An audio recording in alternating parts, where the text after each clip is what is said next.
Hello and welcome, all friends and devotees of yoga and meditation. Today is the 27th of August, 2015, Thursday the 27th of August. And in continuing our Buddhism as an education studies, I would like to refer all those who are, visiting, who are, watching these videos for the first time, to that we have attached 3 websites. I have 3 websites attached to these videos, which should make your studies easier. It's going to make it easier for you to follow us through these studies.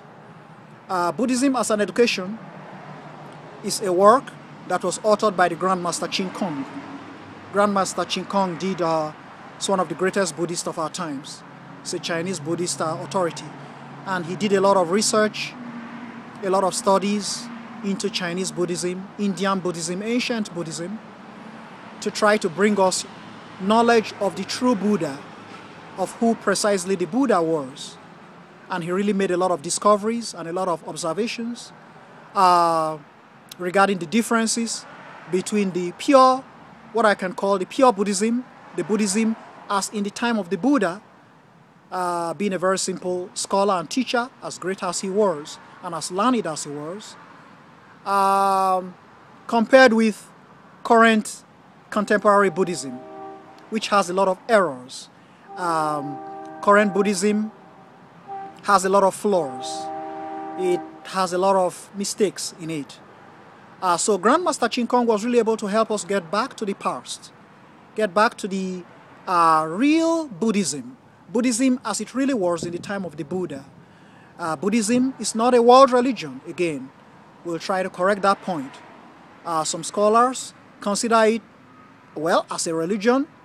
Well, Grandmaster Chin Kong does not consider Buddhism as a religion, because the Buddha himself did not consider Buddhism as a religion. The Buddha himself was focused. The Buddha was focused on human suffering. Why are human beings suffering everywhere? That is the secret. It's just like a virus. Scientists will focus on a virus. Why is this virus killing so many people? What can we do to eradicate this virus? And scientists will go to their laboratory and begin to find all sorts of medicines, all sorts of approaches to combat the virus, AIDS virus, West Nile virus, cancer, all kinds of diseases. So scientists will do that, and then they come up with vaccines. They come up with solutions to this problem. That was precisely what the Buddha did in his time. The Buddha was really interested in, why do you suffer? Why do I suffer? Why do humans suffer? Why does humanity suffer? Why do human beings suffer everywhere in the world? This was the Buddha's greatest interest. And the Buddha had to gradually begin studying, and a lot of intelligent folks in his time came to him, and they started a school. They really started to take it really seriously. They got down to business, they concentrated, and they started really working very hard on suffering, trying to find out the secrets. What is the cause of suffering? What is the origin? And on a serious note, what are we going to do about suffering? Human beings, why do we suffer? What's the cause? They had to come down to it like that, and then they discovered why humans suffer, and then they started working towards the solutions of suffering. So this book, we have almost finished reading through this book. I'm going to start this chapter. It says the 8 basic Confucian moral principles: loyalty, filial piety, compassion, love, trustworthiness, responsibility, peace, and equality are the 8 basic Confucian moral principles, and are represented by 4 bodhisattvas in Buddhism. The Tsangwang, 8th star Kristigarbha Bodhisattva, represents filial piety, and therefore the Ditsang Sutra is known as the Filial Piety Sutra. This is because it teaches filial respect for both parents and teachers, who are both equally important in Buddhism and Confucianism.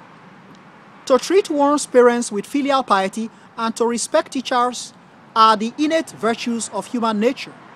The goal of Buddhist teaching is for us to realize the true nature of the mind, which can only be achieved by discovering its virtuous nature, without which one will never become enlightened. Guanyin Bodhisattva symbolizes compassion and represents kindness and love. Wenshishili Manjushri Bodhisattva symbolizes wisdom and represents faith and loyalty.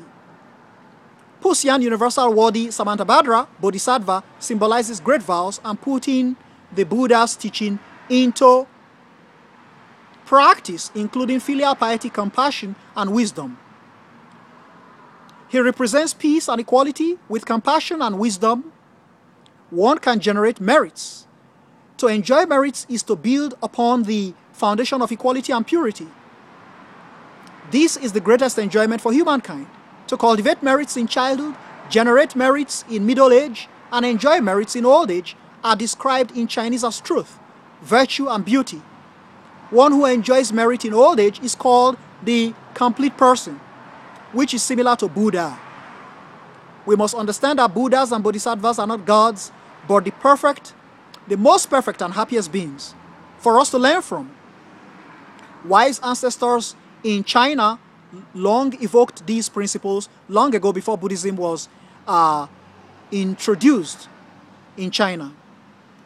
Buddha, Shakyamuni, Confucius, and Mencius never met, but they all had identical concepts and teaching methods. This was truly a coincidence, and as is said in Chinese, heroes would have similar views, or as is said in the West, great minds think alike. So folks, this is the end of the first part. I shall return to the second part. Namo Amitofo.